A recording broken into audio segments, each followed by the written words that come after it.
ಸಾಕಷ್ಟು ವರ್ಷದ ಕನಸಿನಂತೆ ಏನು ಮಕ್ಕಳಿಗೆ ರಜಾ ಇತ್ತು, ಕಾಶ್ಮೀರಕ್ಕೆ ಒಂದು ಪ್ರವಾಸಕ್ಕೆ ಹೋಗಬೇಕು ಅಂತ ಹೊರಟಿದ್ರು. ಏನು ಕಾಶ್ಮೀರದ ಪೆಹಲ್ಗಾಮ್ಗೆ ಏನು ತೆರಳುತ್ತಿದ್ದಂತಹ ಮಾರ್ಗ ಮಧ್ಯದಲ್ಲೇ ಆ ಕುದುರೆ ಗಾಡಿಯ ಮಾಲೀಕರೇನಿದ್ರು ಅವರು ವಾಪಸ್ ಒಂದು ಕುಟುಂಬವನ್ನ ಕರ್ಕೊಂಡ್ ಬಂದಿದ್ರು. ಆ ಒಂದು ಕುದುರೆ ಗಾಡಿಯ ಅವರು ಮಾಡಿದಂತಹ ಒಂದು ಸಹಕಾರದಿಂದ ಚಿಕ್ಕಮಗಳೂರಿನ 5 ಜನ ಒಂದು ಫ್ಯಾಮಿಲಿ ಈಗ ಸುರಕ್ಷಿತವಾಗಿ ಅವರ ನಿವಾಸಕ್ಕೆ ಬಂದಿರುವಂತದ್ದು. ನಮ್ಮ ಜೊತೆ ಮಾತನಾಡ್ಲಿಕ್ಕೆ ಚಂದ್ರಶೇಖರ್ ಅವರ ಪತ್ನಿ ಲಲಿತಾ ಅವರು ನಮ್ಮ ಜೊತೆ ಇದ್ದಾರೆ. ಅಲ್ಲಿನ ಸನ್ನಿವೇಶ ಹೇಗಿತ್ತು, ಅಲ್ಲಿ ಅವ್ರಿಗೆ ಬೆಂಬಲವಾಗಿ ನಿಂತಿದ್ದು ಯಾರು, ಜೊತೆಗೆ ಅಲ್ಲಿನ ಕರಾಳತೆ ಹೇಗಿತ್ತು ಅಂತ ಅವ್ರು ನಮ್ಮ ಜೊತೆ ಮಾತಾಡ್ತಾರೆ. ಮೇಡಮ್, ಸಾಕಷ್ಟು ಕನಸುಗಳನ್ನ ಇಟ್ಕೊಂಡು ಕಾಶ್ಮೀರಕ್ಕೆ ಹೋಗಿದ್ರಿ, ಅಲ್ಲಿ ಯಾವ ರೀತಿಯ ಸನ್ನಿವೇಶ ಇತ್ತು, ಇನ್ನೇನು ಕೂದಲೆಯ ಅಂತರದಲ್ಲಿ ಈ ಒಂದು ಘಟನೆ ನಡೆದಿತ್ತು, ಅಲ್ಲಿ ಯಾವ ರೀತಿಯ ಭಯಾನಕ ದೃಶ್ಯಗಳು ಕಂಡು ಬಂತು ಮೇಡಮ್ ನಿಮಗೆ? ಸರ್, ನಾವು ಇದು ಕಾಶ್ಮೀರಕ್ಕೆ ಹೋಗಿ ನೆಕ್ಸ್ಟ್ ಡೇನೇ ನಮಗೆ ಪಹಲ್ಗಾಮ್ ಟ್ರಿಪ್ ಇತ್ತಿದ್ದು ಸರ್. ಅಲ್ಲಿಗೆ ಹೋಗ್ತಾ ಒಂದೆರಡು ಸ್ಟಾಪ್ ಇದ್ದಿದ್ದು. ಒಂದು ಡ್ರೈ ಫ್ರೂಟ್ಸ್ ಮಾರ್ಕೆಟು, ಇನ್ನೊಂದು ಅದು ಆಪಲ್ ವ್ಯಾಲಿ, ಇನ್ನೊಂದು ಸರ್ ವಿಷ್ಣು ಟೆಂಪಲ್ ಅವಂತಿಪುರದಲ್ಲಿ. ಸೊ ಡ್ರೈ ಫ್ರೂಟ್ಸ್ ಅಲ್ಲಿ ನಾವು ಎಲ್ಲ ಖರೀದಿ ಮಾಡಿಕೊಂಡು ನೆಕ್ಸ್ಟ್ ಅವಂತಿಪುರದಲ್ಲಿ ವಿಷ್ಣು ಟೆಂಪಲ್ಗೆ ಒಂದು ಗೈಡ್ ಹೈರ್ ಮಾಡ್ಕೊಂಡ್ವಿ. ಅದೆಲ್ಲಾನು ಏನು ಲೋಕಲ್ ಅದದ್ದು ಹಿಸ್ಟ್ರಿ ಎಲ್ಲ ತಿಳ್ಕೊಂಡು ಅಲ್ಲಿಗೆ ಹೋಗೋಷ್ಟೊತ್ತಿಗೆ ಸ್ವಲ್ಪ ಟೈಮು ಸ್ಪೆಂಡ್ ಆಯ್ತು ಸರ್. ಸೊ ಹಾಗಾಗಿ ನಮ್ ಮೇಲ್ ಹೋಗೋದಕ್ಕೆ ನಮಗೆ ಟೈಮ್ ಅಲ್ಲೇನೆ ನಮಗೆ ಸ್ಪೆಂಡ್ ಆಗಿದ್ರಿಂದ ನಾವು ಸ್ವಲ್ಪ ಲೇಟ್ ಆಯ್ತು ಹೋಗಿದ್ದು.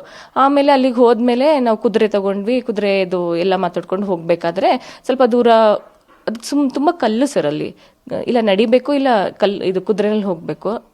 ಈಸಿ ಇಲ್ಲ ರೋಡು, ಸ್ವಲ್ಪ ದೂರ. ಆಮೇಲೆ ಹೋಗ್ತಾ ಇರ್ಬೇಕಾದ್ರೆ ಸ್ವಲ್ಪ ದೂರ ಹೋಗಿದ್ವಿ. ಆಮೇಲೆ ಅಲ್ಲಿಂದ ಕುದುರೆನವರೆಲ್ಲ ಬರ್ತಾ ಇದ್ರು. ಆಮೇಲೆ ಇಲ್ಲಿ ಅವರು ಕಾಂಟ್ಯಾಕ್ಟ್ ಮಾಡ್ಕೊತಾ ಇದ್ರು, ಅಂದ್ರೆ ಕಮ್ಯುನಿಕೇಟ್ ಮಾಡ್ಕೊಳ್ತಾ ಇದ್ರು ಸರ್. ಅವರು ಇಲ್ಲ ಕ್ಲೋಸ್ ಆಗಿದೆ. ಅವ್ರ ಕಾಶ್ಮೀರಿ ಲ್ಯಾಂಗ್ವೇಜ್ ನಮಗೆ ಅರ್ಥ ಆಗೋದಿಲ್ಲ, ಇವನ್ ಹಿಂದಿನಲ್ಲೂ ಮಾತಾಡೋದಿಲ್ಲ. ಅವರು ನಮಗೆ ಹೇಳ್ತಾ ಇದ್ದಾರೆ ಕ್ಲೋಸ್ ಆಗಿದೆ ರೋಡು, ಹಾಲತ್ ಖರಾಬ್ ಹೋಗಯೇ ಅಂತೇಳಿ ಹೇಳ್ತಾ ಇದ್ರು. ನಾವು ಇವ್ರು ಕೇಳಿದ್ರು, ನನ್ನ ಹಸ್ಬೆಂಡು, ಟೆರರಿಸ್ಟ್ ಅಟ್ಯಾಕ್ ಏನಾದ್ರು ಆಗಿದ್ಯಾ? ಆ ಥರ ಏನಿಲ್ಲ ಸರ್ ಅಂತೇಳಿ ಹೇಳಿದ್ರು. ತುಂಬಾ ಕೂಲಾಗೆ ನಮ್ಮನ್ನ ಹ್ಯಾಂಡಲ್ ಮಾಡ್ಕೊಂಡು ಕೆಳಗಡೆ ಕರ್ಕೊಂಡ್ಬಂದ್ರು ಸರ್. ನಾವು ಸ್ವಲ್ಪ ದೂರ ಹೋಗಿ ಅವರೆಲ್ಲ ಹೇಳಿದ್ದಕ್ಕೆ ಮತ್ತಂಗೆ ರಿಟರ್ನ್ ಮಾಡ್ಕೊಂಡ್ರು ಅರ್ಜೆಂಟ್ ಆಗೇನೆ. ನಾವು ಕೇಳಿದ್ದಕ್ಕೆ ಏನೂ ಅವರು ಡಿಸ್ಕ್ಲೋಸ್ ಮಾಡಲೇ ಇಲ್ಲ ಸರ್. ನಮಗೆ ನಿಧಾನಕ್ಕೆ ಕರ್ಕೊಂಡ್ಬಂದು ಆಮೇಲೆ ಕೆಳಗಡೆ ಬಿಟ್ಟ ಮೇಲೆ ಹೇಳ್ತಾರೆ, ಇಲ್ಲ ಕುದುರೆ ರೈಡ್ ಕ್ಲೋಸ್ ಆಗಿದೆ, ತುಂಬಾ ಕ್ಲೋಸ್ ಮಾಡಿದ್ದಾರೆ ಅಂತೇಳಿ.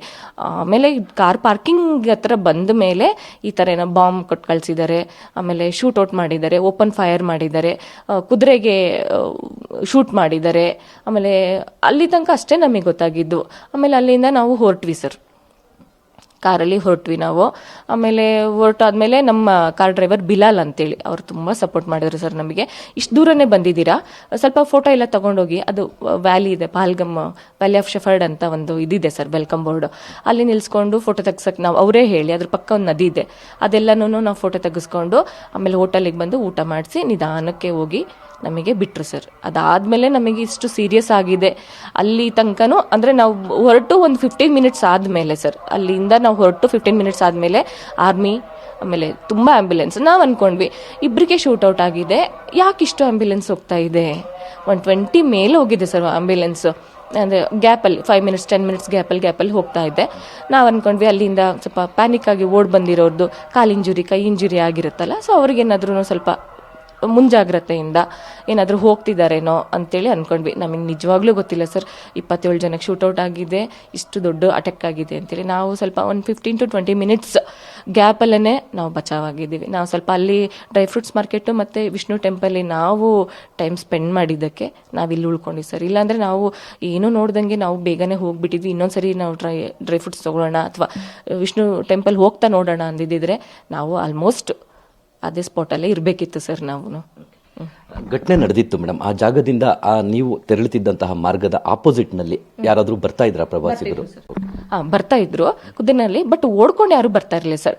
ಅಂದ್ರೆ ಕುದುರೆನವರು ನಿಧಾನಕ್ಕೆ ಅವ್ರನ್ನ ಕರ್ಕೊಂಡ್ ಬರ್ತಿದ್ರು, ಓಡಿ ಬರೋ ಅಂತ ಯಾವ ಚಾನ್ಸಸ್ ಇರ್ಲಿಲ್ಲ ಸರ್ ಅಲ್ಲಿ. ಆಮೇಲೆ ಮೇಲ್ಗಡೆಯಿಂದ ಅವರು ಏನು ಲೋಕಲ್ ಕುದುರೆ ಇವ್ರು ಇರ್ತಾರಲ್ಲ ಸರ್, ಓನರ್ಸ್, ಅವರು ಫೋನಲ್ಲಿ ಕೆಳಗಡೆಯವರಿಗೆ ಕಾಂಟ್ಯಾಕ್ಟ್ ಮಾಡ್ಕೊಂಡು ಕೆಳಗಡೆಯವರು ಓಡೋಗ್ತಾ ಇದ್ರು ಸರ್, ಲೋಕಲ್ಸ್. ಅದೊಂದು ನಮಗೆ ಗೊತ್ತು ಸರ್. ಅಂದ್ರೆ ಎಷ್ಟು ಬೇಗ ಅವ್ರ ಕಮ್ಯುನಿಕೇಶನ್ ಇದೆ ಅಂದ್ರೆ ನಮಗೆ ಯಾರಿಗೂ ಡಿಸ್ಕ್ಲೋಸ್ ಮಾಡ್ತಾ ಇಲ್ಲ. ಕೆಳಗಡೆಯವರು ರೆಸ್ಕ್ಯೂ ಮಾಡ್ಲಿಕ್ಕೆ ಲೋಕಲ್ಸ್ನವರು ಮೇಲ್ ಓಡೋಗ್ತಾ ಇದ್ರು ಸರ್, ಅದನ್ನ ನಾವು ನೋಡಿದ್ವಿ. ಕ್ಯಾಮ್ರಾ ಪರ್ಸನ್ ಹರೀಶ್ ಜೊತೆ ಅಶ್ವಿತ್ ಮಾವಿನಗುಣಿ, TV9 ಚಿಕ್ಕಮಗಳೂರು.